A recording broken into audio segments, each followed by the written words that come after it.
আমি 3 রাত্র দেখছি কত হাজার মোটর সাইকেল। ওইখানে ওই অঞ্চলে তো গ্যাসে নাই, সব কিছুই তেলে চলে। কত হাজার হাজার মোটর সাইকেল একটু তেলের জন্য, 1 লিটার তেলের জন্য ঘন্টার পর ঘন্টা। রাতের 3টায় গিয়ে দেখছি, রাতের 4টায় গেছি, কোনোভাবে সিস্টেম নাই তেল নেওয়ার। মারামারি হানা, মানে ধাক্কা ধাক্কি, হই হুল্লোড়, এটা জাহান্নামের কারবালার মাঠ মনে হয়। ঢাকা শহরের একজন পরিচিত এসপি, উনি ফোন দিছে পরে ওসিকে, ওসি এসআই পাঠাইয়া, পুলিশ সদস্য পাঠাইয়া, এরপরে বহুত কষ্ট করে 3 দিন পরে আমার গাড়িতে তেল পুরাই দিছে। আমার গাড়ি গ্যাস নাই, তেলে চলে। আমার সেদিন মনে পড়ছে, আমি এই কয়েকদিন প্রত্যেক দিন বলতেছি রে আব্বা, ঢাকা শহরে ওইখানেও প্রতিদিন ঢাকা শহরে হাজার হাজার ছেলে যুবক যারা মোটর সাইকেল চালাইয়া ভাড়া মাইরা তাদের ফ্যামিলি চলে, তাদের ছোট্ট বাচ্চার খাবারের লোকমা হয়, বাড়িতে হয়তো মা বাবা চলে।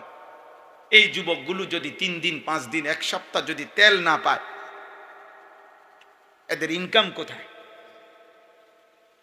এদের 5 বছরের বাচ্চা জিগিয়া যদি বলে আব্বু খাবার কই, এই বাপ কই থেকে খাবার এনে দিবে? বেচারা তো এটাই ইনকাম। মধ্যপ্রাচ্যে যারা আমাদের প্রবাসী আছে, সারা বিশ্বে লক্ষ লক্ষ, বিশেষ করে আরব বিশ্ব, আমাদের লাখ লাখ প্রবাসী, ওদের কাছে খবর নাও বাপ, ওদের হালাত কি? দুবাই ফাঁকা হয়ে গেছে। পৃথিবীর সবচেয়ে, মধ্যপ্রাচ্যের সবচেয়ে ধনী, বিলাসবহুল, সবচেয়ে বেশি আনন্দ উল্লাস যারা করত সেই দুবাই, 160 তলা ভবন যাদের, 110 তলা ভবন, পৃথিবীর সবচেয়ে বেশি দামি পর্যটক ইউরোপিয়ান যেখানে ভিড় করত দুবাই, একটি হোটেলের ভাড়া এক রাত্রে, যেখানে 30 লক্ষ টাকা এক রাত্রে ভাড়াও ছিল, সেই দুবাই মাত্র 1 মাস হয়েছে, এই মার্চ মাসের ব্যবধানে একদম ফাঁকা। তুমি অনলাইনে সার্চ দিয়া দেখো, তুমি লেখো, লিখে দেখো কি কয় দুবাইয়ের হালাত, দুবাইয়ের বর্তমান অবস্থা তুমি দেখো। হাজার হাজার মিলিয়ন মিলিয়ন ডলার প্রতিদিন লস যাচ্ছে তাদের। কি হবে আব্বা? আমাদের এই লাখ লাখ প্রবাসী যদি উপার্জনহীন হয়ে যায়, কি হবে আমাদের দেশের? তাহলে একটা আইটেম তেল শুধু, এইটার একটু বন্ধ, শুধু মানে হরমুজ প্রণালী দিয়ে আসতে দিচ্ছে না, সাগরের একটা অংশ দিয়া, এতটুকুতেই গোটা পৃথিবী নাকানি চুবানি খাইয়ে ফেলছে, এলোমেলো হয়ে গেছে, গোটা পৃথিবীর সিস্টেম এলোমেলো হয়ে গেছে। বাংলাদেশ সরকার দফায় দফায় সরকারের মন্ত্রী পরিষদ পর্যন্ত মিটিং করতেছে, পড়া লেখা, অফিস আদালত, কোনটা কেমনে কি করবে কারো মাথা ঠিক নাই। আমার যুবক, আমার সন্তানরা, আমাদের ছোট ভাই, তোমরা পৃথিবীর এই মুসিবত যাই হোক, তোমরা তোমাদের নারী ছবি, মোবাইল, অশ্লীল দৃশ্য, তোমরা তোমাদের চুল চেহারা, তোমরা তোমাদের আল্লাহর সাথে সম্পর্কহীন, সেজদাবিহীন এক রকমই আছো। পৃথিবীতে কি হচ্ছে কি হবে কোনো ভাবনা। আহারে, মানুষ তো ঝড় তুফান দেখলো ঘরে আসে, মানুষ তো বৃষ্টি দেখলো একটা জায়গায় দাঁড়ায়,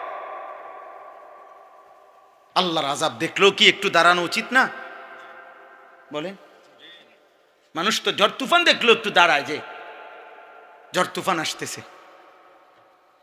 না, নাফরমানের কথা হলো আমি থামবো না, বেনামাজির কথা হলো আমি সেজদা দেব না, বেপর্দা নারীর কথা হলো আমি পর্দা করব না, সুদখোরের কথা হলো আমি সুদ ছাড়বো না, হারামখোরের কথা হলো আমি হারাম ছাড়বো না।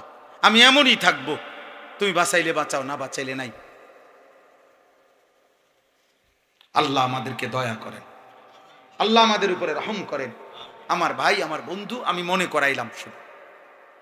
করাইলাম শুধু একজন বক্তা হিসাবে না, আখিরাত তো আছেই, জাহান্নামের আযাব তো আছেই।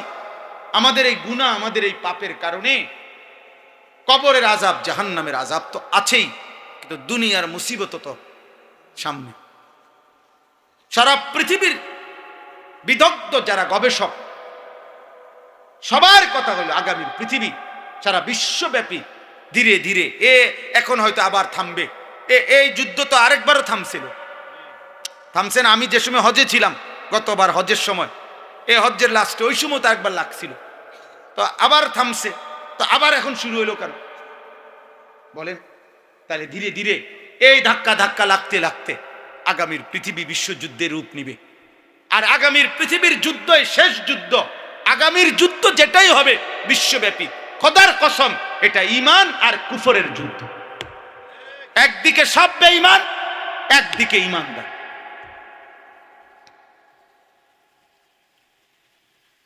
অতএব দয়া করেন, আমরা বাবারা যারা আছেন, পর্দার আড়ালের মা বোন যারা আছেন, আমার একটাই কথা, আমি ওই মাহফিলও বলছি, একটা অনুরোধ শুধু, আমার একটা আবদার আপনাদের সবার কাছে, যে বুঝছেন, যার বিবেক আছে, আপনাদের আবদার, আপনার সাধ্য মতো, সামর্থ্য মতো, যে দূর পারেন, যাকে পারেন, আপনার অধীনস্থ নাতিটারেই পারেন, আপনার ছেলে মেয়ে, যে যাকে যে দূর সম্ভব, একজন আরেকজনকে, বুড়া জওয়ান নারী পুরুষ, আল্লাহর কথা, নামাজের কথা, আমরা মুসলমান, আমাদের আল্লাহর হুকুম মানার কথা একটু প্রত্যেকেই শত কণ্ঠে, হাজার কণ্ঠে, লাখ কণ্ঠে বলেন। একজন ইমাম সাহেবের উপরে ছেড়ে দিলে হবে না রে বাপ। একজন বক্তা কতক্ষণ বলবে? আমি একজন মানুষ, মনে করেন আমি কতক্ষণ বলতাম বলে? আমি এমনি বুঝানোর জন্য বলছি, এমনি বলতেছি। আমি না হয়তো 4 মাসে আমার কাছে মাহফিলের জন্য আবেদন করে রাখছে, কম পক্ষে যদি কম হয় 5,000।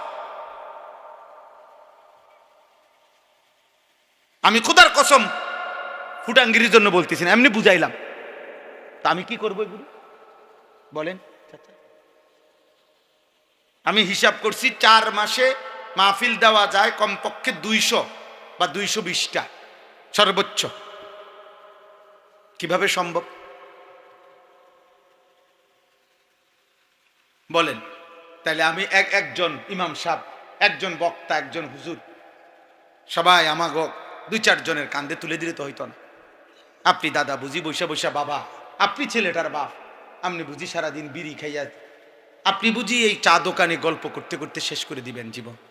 আপনার নাতিটা নামাজ পড়বে না?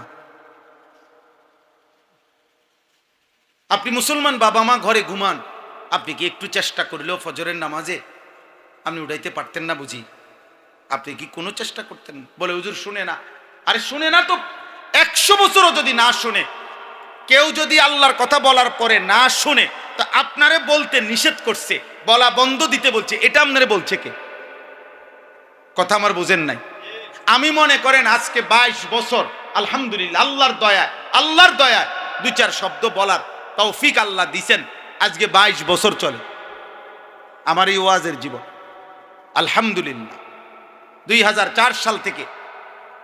তাহলে এই 22 বছরে আমি যদি হিসাব মিলাই, যে বলতেছি তো কই সবাই তো বদলাচ্ছে না, কাজে আর কত কইতাম ঘুরতে লাগে, এটারই কথা। তাহলে কেউ শুনে না, মনে করেন আমার স্ত্রী, আমার ছেলে, আমার মেয়ে, আমার পরিবার শুনে না, নামাজ পড়ে না, কেউ 1000 বার বলার পরও কেউ পড়ে না। এখন আমারে কেউ যদি না পড়ে, আমার বলা নিষেধ বা আমার আর বলার দরকার নাই, এই সিদ্ধান্ত আপনারে দিল কে? আমার কথাটা বুঝছেননি আপনারা? তোমরা ছেলেরাও বাপ, হাত জোর করে বলি, কবর আছেই সামনে, জাহান্নাম সামনে, সে তো আছেই। আগামীর পৃথিবীটাও নিজেদের পৃথিবী, নিজেদের বেঁচে থাকা তোমরা এমন অনিরাপদ বিপদের ঝুঁকিতে ফেলো না। কষ্ট পাই বাবা। বললাম প্রিয় বন্ধু, প্রিয় ভাই, বললাম আমি, তোমরা খুব বেশি মাতবরি করতেছ, বিশেষ করে তোমরা এই জেনারেশন খুব বেশি অহংকার করতেছ। এই বর্তমান প্রজন্মের তোমরা যাদের বয়স 14, 16, 18, 20, 25 বছর, তোমরা বেশি বাড়াবাড়ি করছো। তোমরা মোবাইলটা নিয়ে পাগল হয়ে গেছো।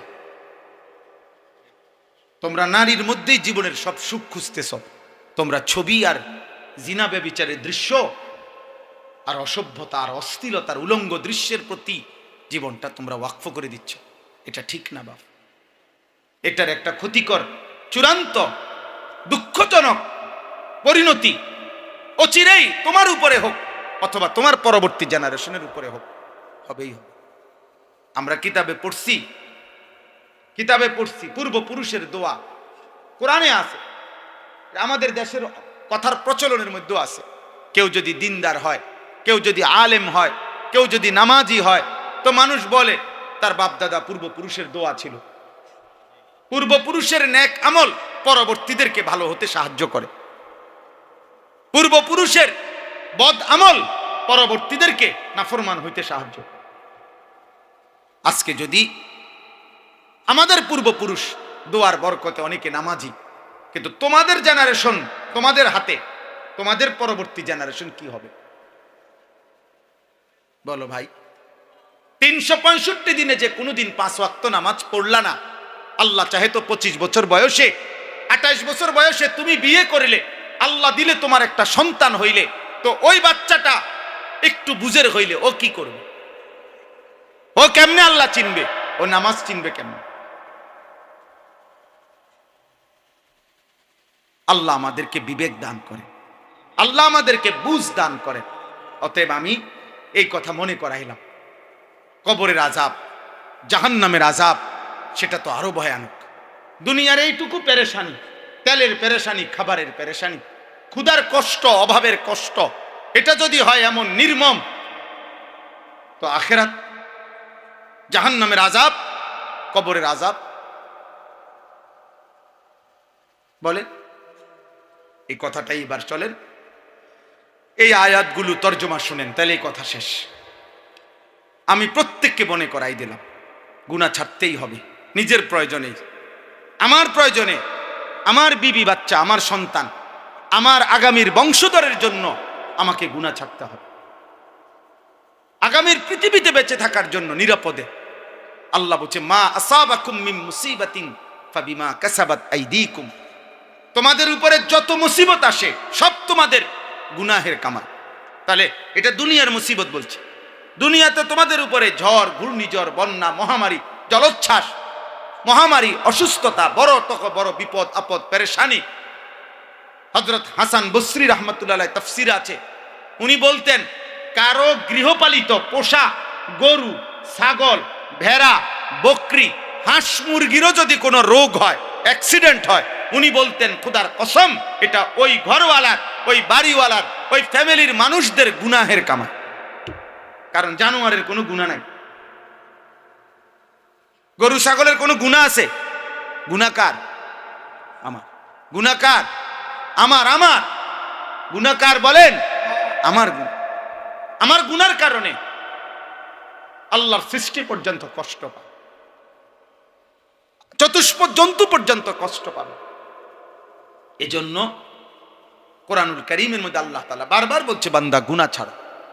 আল্লাহ ঈমানদারকে বলছে, কু আনফুসাকুম ওয়া আহলিকুম নারা, তুমি এবং তোমার পরিবারের সদস্যদেরকে জাহান্নামের আগুন থেকে বাঁচাও। তো দুনিয়াতে জাহান্নামের আগুন থেকে বাঁচাও, দুনিয়াতে তো জাহান্নামের আগুন জ্বলে না, জাহান্নামের আগুন তো জাহান্নামে। তো আমারে যে বললো জাহান্নামের আগুন থেকে বাঁচাও, মানে গুনাহ থেকে বাঁচাও। কিসের থেকে বাঁচাও? গুনাহ থেকে বাঁচাও, গুনাহ থেকে বাঁচাও, গুনাহ থেকে বাঁচাও। ওয়াদারু যাহিরাল ইসমি ওয়া বাতিনা, আল্লাহ বলে প্রকাশ্য গুনাহ ছেড়ে দাও, গোপন গুনাহও ছেড়ে দাও। আল্লাহ বলেন, ওয়ালা তাকরাবুল ফাওয়াহিশা মা যাহারা মিনহা ওয়া মা বাতান, আমার বান্দা অশ্লীলতার গোপনেও কাছে যেও না, প্রকাশ্যেও কাছে যেও না। যা গুনাহ, নারী, ছবি, জিনা, ব্যভিচার, হারাম, অশ্লীলতা, নাচ, গান, এই সব কিছু বেহায়াপনা, মদ, জুয়া, সুদ, কিস্তি, হারাম, এগুলা কবিরা গুনাহ।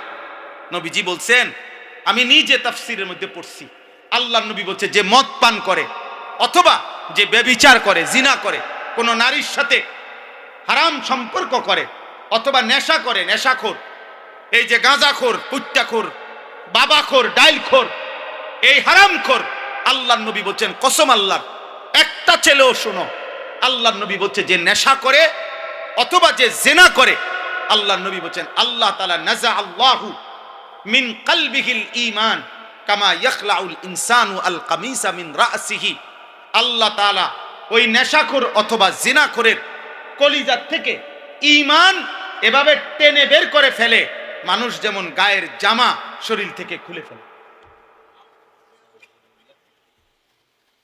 বুঝেন নাই? গায়ের জামা যেমন কি খুলে ফেলে। নবী সাল্লাল্লাহু আলাইহি সাল্লামের বিশুদ্ধ হাদিস, নেশাখোরের কলজার থেকে আল্লাহ ঈমান খুলে ফেলে। আল্লাহ যেন বলে, মদের ইয়াবা ট্যাবলেট, মদের বোতল, নেশার বোতল নিলা, বেঈমান এদিকে ঈমানটা দিয়ে দে, যা এবার নেশা কর। নারীর সাথে হারাম সম্পর্ক, এই নাফরমান তোর ঈমান দিয়ে যা, যা এবার উলঙ্গ হওয়ার ব্যভিচার কর, যেটা মন চায় কর, যা। আমি আমার পবিত্র ঈমান আমি রেখে দিলাম, যা এবার যা, যা জানোয়ার, এবার যেটা মন চায়। বুখারীর হাদিস, মুসলিম শরীফের হাদিস, নবীজি বলছে, লা ইয়াজনি জানি হিনা ইয়াজনি ওয়া হুয়া মুমিন। কেউ যখন জিনা করে, নবীজি বলছে তার ঈমান থাকে না। লা ইয়াশরাবুল খামরা হিনা ইয়াশরাবু ওয়া হুয়া মুমিন।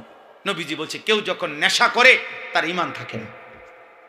নবীজি বলছে, লা ইয়াসরিকু সারিকু হিনা ইয়াসরিকু ওয়া হুয়া মুমিন। কেউ যখন চুরি করে তার ঈমান থাকে না। যদি এই ঈমান আর ফেরত না আসে, আল্লাহ যদি এই অবস্থায় মৃত্যু দিয়ে দেয়, এই রাত যদি আর ভোর না হয়, এই ঘুম যদি আর না ভাঙ্গে, এই নারী দেখতে দেখতে, ছবি দেখতে দেখতে, অশ্লীল দৃশ্য মোবাইলে দেখতে দেখতে হঠাৎ যার ঘুম চলে আসছে, তার তো শরীর নাপাক, হারাম বীর্যপাতের কারণে প্যান্ট লুঙ্গি তো নষ্ট, এই চরিত্রহীন লম্পট,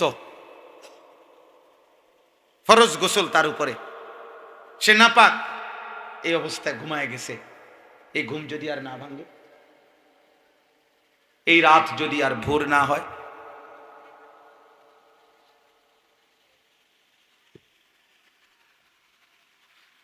আল্লাহ আমাকেই মাফ করে দেন। ইয়াওয়াদ্দুল মুজরিমু লাউ ইয়াফতাদি মিন আযাবি ইয়াউমিইদিন বিবানিহি ওয়া সাহিবাতিহি ওয়া আখিহি ওয়া ফাসিলাতিহি আল্লাতী তু'বিহি ওয়া মান ফিল আরদি জামিআন সুম্মা ইউনজিহি। আল্লাহ বলে, হাসরের দিন নাফরমান পাপী আল্লাহকে বলবে, আল্লাহ আজ হাসরের ময়দানে আমার ছেলে মেয়েদেরকে জাহান্নামে দিয়ে দেন, বিনিময়ে আমারে বাঁচায় দেন। আমার স্ত্রীকে জাহান্নামে দিয়ে দেন, আমারে বাঁচায় দেন। আমার ভাই বোনদেরকে জাহান্নামে দিয়ে দেন, আমারে বাঁচিয়ে দেন। আল্লাহ আমার মহল্লাবাসীকে জাহান্নামে দিয়ে দেন, আমারে বাঁচিয়ে দেন। আল্লাহ জমিনের সবগুলো মানুষকে জাহান্নামে দিয়ে দেন, আমারে বাঁচায় দেন। ইয়া রব্বি নাফসি নাফসি। ফেরেশতা বলবে, এটা তোমার বিবি, বলবে তার ইচ্ছা করলে জাহান্নামে দাও, আমারে বাঁচিয়ে দাও। ফেরেশতা বলবে, বন্ধু এটা তোর ছেলে মেয়ে। নাফরমান বলবে, ওদেরকে জাহান্নামে দিয়ে দাও, আমারে বাঁচিয়ে দাও। ফেরেশতা বলবে, এটা তোর মা বাপ। নাফরমান বেঈমান বলবে, এদেরকেও জাহান্নামে দিয়ে দাও, আমারে বাঁচিয়ে দাও। কাল্লা ইন্নাহা লাযা। আল্লাহ বলে, না না, কখনোই না বান্দা, আমি কোন অবস্থাতেই আজ ছেড়ে দেব না। ইন্নাহা লাযা, জ্বলন্ত ধাউ ধাউ লেলিহান আগুনের শিখায় তোমাকে ফেলে দেওয়া হবে। নাজ্জাআতাল লিশ-শাওয়া। আল্লাহ বলেন, এক সেকেন্ডের জাহান্নামের আগুনে নাফরমান ফেলতেই তোমার সারা দেহের চামড়া প্রথম সেকেন্ডেই খসে ফেলবে। তাদউ মান আদবারা ওয়া তাওয়াল্লা ওয়া জামা ফাআওয়া। আল্লাহর কসম আব্বা, আল্লাহ বলেন,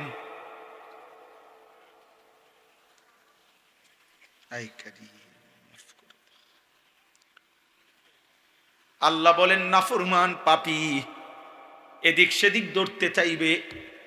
তাদউ অর্থ হইল জাহান্নামের আগুনই নাফরমান পাপীকে ডাক দিয়া দিয়া টেনে ভিতরে ঢুকায় ফেলবে। তাদউ শব্দের অর্থ আগুন ডাক দিবে। আগুন আগুন ডাক দিয়ে বলবে, মদ করে এদিকে আয়, ওদিকে যাস কেন? নেশা করে এদিকে আয়, এদিকে আয়, ভিতরে ঢোক। সুদ করে হারাম করে এদিকে আয়, ভিতরে ঢোক। মুশরিক বেঈমান এদিকে আয়। এদিকে ভিতরে আয়, এদিকে যাস কেন, এদিকে যাস কেন, ঘোরো এদিকে সেদিক দৌড়াচ্ছ কেন? তাদউ মান আদবারা ওয়া তাওয়াল্লা ওয়া জামা ফাআওয়া। আগুন ডেকে ডেকে নাফরমানকে ভিতরে ঢুকায় ফেলবে।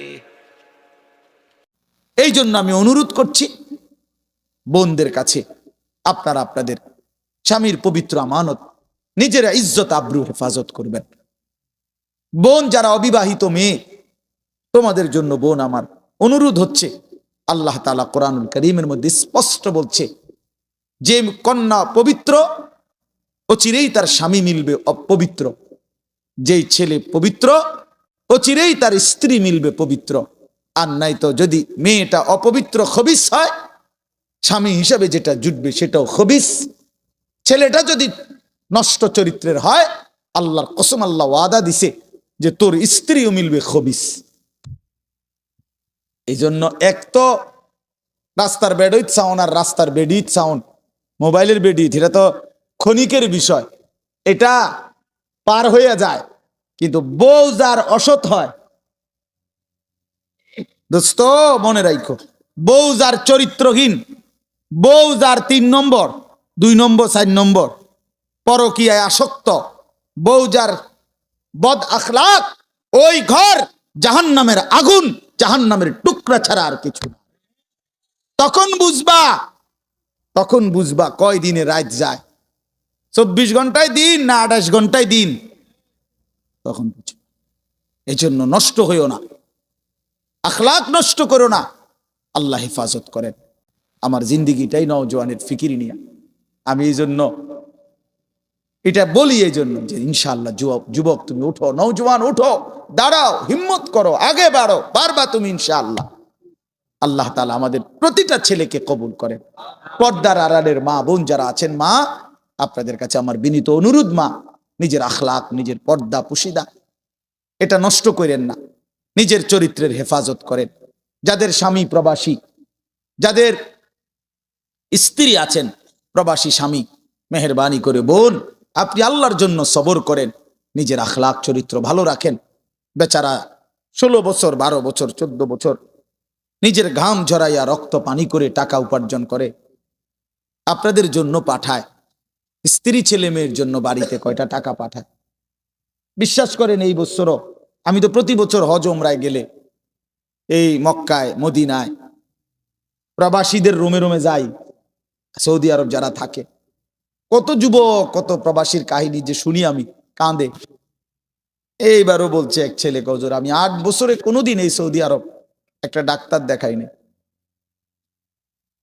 এই একটা দুইটা ব্যথা বেদনার ওষুধ খাইয়া পড়ে থাকি, শরীরটা খারাপ করলে কেন, এই বুকে আগলাইয়া টাকাটা জমায় রাখি, ওষুধপত্র কিনলে টিনলে যদি টাকা খরচ হয়ে যায়, বাড়িতে বউ বাচ্চার জন্য পাঠাবো কেন?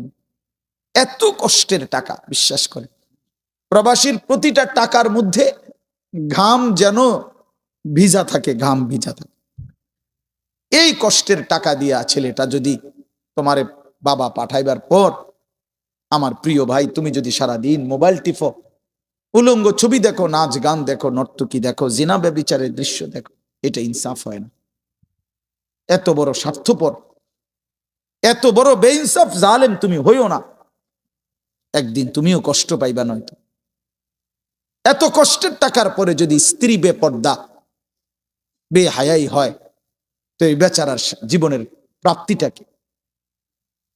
এই জন্য আমি অনুরোধ করছি বোনদের কাছে, আপনারা আপনাদের স্বামীর পবিত্র আমানত, নিজেরা ইজ্জত আব্রু হেফাজত করবেন। বোন যারা অবিবাহিত মেয়ে, তোমাদের জন্য বোন আমার অনুরোধ হচ্ছে, আল্লাহ তাআলা কোরআনুল কারীমের মধ্যে স্পষ্ট বলছে, যে কন্যা পবিত্র অচিরেই তার স্বামী মিলবে অপবিত্র, যেই ছেলে পবিত্র অচিরেই তার স্ত্রী মিলবে পবিত্র। আর নাই তো যদি মেয়েটা অপবিত্র খবিস হয়, স্বামী হিসাবে যেটা জুটবে সেটাও খবিস। ছেলেটা যদি নষ্ট চরিত্রের হয়, আল্লাহর কসম, আল্লাহ ওয়াদা দিছে যে তোর স্ত্রীও মিলবে খবিস।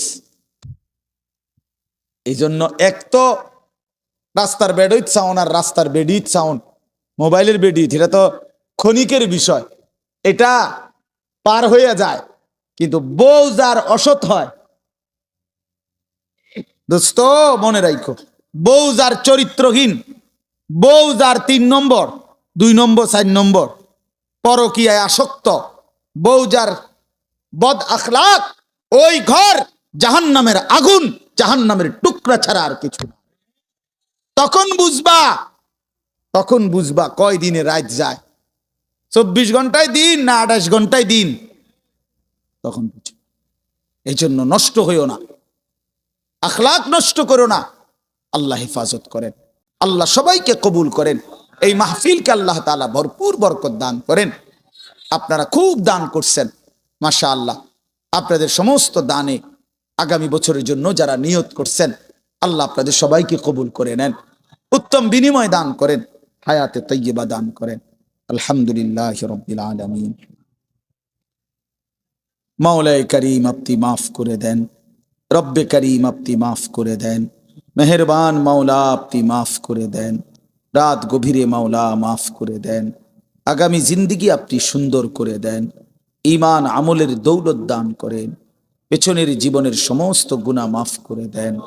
আল্লাহ জীবনটা যেন বরবাদ না হয়, আখিরাত যেন বরবাদ না হয়, বাকিটা হায়াত কাজে লাগাবার তৌফিক দান করেন। আয় আল্লাহ কবরের আযাব থেকে মাফ করে দেন, জাহান্নামের আযাব থেকে মাফ করে দেন। আল্লাহ মাফ করে দেন মাওলা, মাফি করে দেন মাওলা। সমস্ত কবরবাসীদেরকে মাফ করে দেন, কিয়ামত পর্যন্ত কবরের আযাব মাফ করে দেন, কবরগুলোকে জান্নাতের টুকরা বানিয়ে দেন, কবরে আর জান্নাতে সংযোগ করে দেন। আল্লাহ এই বাড়ি সহ আশেপাশের সমস্ত মুর্দেগান যারা কবরবাসী, সকলকে মাফ করে দেন, সকলকে মাফ করে দেন। আল্লাহ আজকে আমরা যারা বেঁচে আছি, আমাদের জীবন সুন্দর করে দেন, অসুস্থ বিমারি যারা শিফা করে দেন, প্রত্যেকের কামাই রুজিতে হালাল বরকত দান করেন। অসুস্থতা, বিমারি, পেরেশানি, ঋণ, অভাব, যেই কোনো কিসিমের পেরেশানি আপনি দূর করে দেন। আল্লাহ অনেক যুবক ছেলে মাওলা, আল্লাহ এই পরিমাণ নওজোয়ান, কেউ দাঁড়িয়ে বসে এতক্ষণ পর্যন্ত মালিক আপনার কথাই শুনেছে মাওলা, মাওলা ওরা তাকবীর ধ্বনিতে দাঁড়িয়েছে, আপনার দিন আপনার ঈমানের জন্য, হেফাজতের জন্য ওরা দাঁড়িয়েছে মাওলা। আল্লাহ আপনি একটা যুবককেও বঞ্চিত করেন না, একটা যুবককেও নষ্ট হতে দিয়েন না মাওলা। আমি ভিক্ষা চাইলাম মাওলা, ভিক্ষা চাইলাম, আমি ভিক্ষা চাইলাম। যুবক ছেলেগুলোকে নামাজি বানিয়ে দেন, চরিত্রবান বানিয়ে দেন, আখলাকওয়ালা বানিয়ে দেন, আখলাকওয়ালা বানিয়ে। মোবাইলের আসক্তি, নারীর আসক্তি থেকে হেফাজত করেন, সেজদাওয়ালা কপাল বানিয়ে দেন, কাঁদনেওয়ালা চোখ বানিয়ে দেন, জিকিরওয়ালা জবান বানিয়ে দেন, মোহব্বতওয়ালা দিল বানিয়ে দেন। আল্লাহ এই মাহফিল খানা কবুল করে নেন, মাহফিল খানা কবুল করে নেন।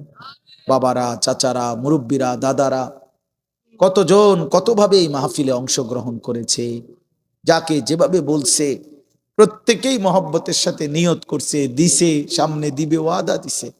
আল্লাহ প্রত্যেকের দানে, সাদাকায়, নিয়তে আপনি বরকত দান করেন, প্রত্যেকের নেক মাকসাদ গুলো আপনি পূরণ করে দেন, নেক তামান্না গুলো আপনি পূরণ করে দেন। আমার বাবা, চাচা, বয়স্ক দাদা সকলকে আরো বেশি বাকিটা হায়াত নেক আমলের তৌফিক দান করেন, গুনাহ থেকে বাঁচবার তৌফিক দান করেন।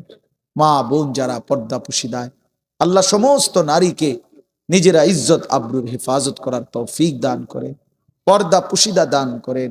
আল্লাহ প্রতিটা মা বোনকে নিজেরা ইজ্জতের কদর বুঝবার তৌফিক দান করে। আল্লাহ আমাদের বাংলাদেশ আপনি নিরাপদ করে দেন। আল্লাহ আমি প্রতি ইঞ্চি জমিনের নিরাপত্তা চাই। আল্লাহ আমরা কোরআন নিয়ে বাঁচতে চাই, ইজ্জত নিয়ে বাঁচতে চাই, আপনাকে সেজদা দিয়ে বাঁচতে চাই, আপনাকে ডাক দিয়ে বাঁচতে চাই, আজানের ধ্বনিতে বাঁচতে চাই, কোরআনের শব্দে বাঁচতে চাই। আমরা এই জমিন কোনো বেঈমানের হাতে ছাড়বো না মাওলা, এই জমিন কোনো বেঈমানের হাতে ছাড়বো না মাওলা। প্রয়োজনে আমার জান যাবে, বিনিময়ে 1 ইঞ্চি জমিন আমরা ছেড়ে দেব না মাওলা। এটা ইমানদারের জমিন, এটা মুসলমানের জমিন, এটা কালেমার জমিন মাওলা। আল্লাহ সারা পৃথিবীর মজলুম মুসলমানদেরকে রেহাই দিয়ে দেন, রেহাই দিয়ে দেন।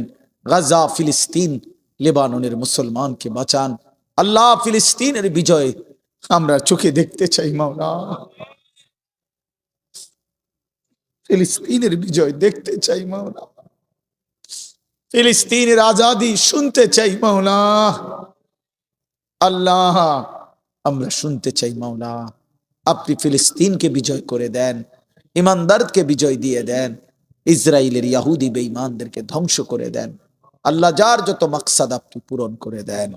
রব্বির হামহুমা কামা রব্বায়ানি সগীরা রব্বানা হাবলানা মিন আজওয়াজিনা ওয়া যুররিয়াতিনা কুররাতা আ'য়ুন ওয়াজআলনা লিল মুত্তাকিনা ইমামা।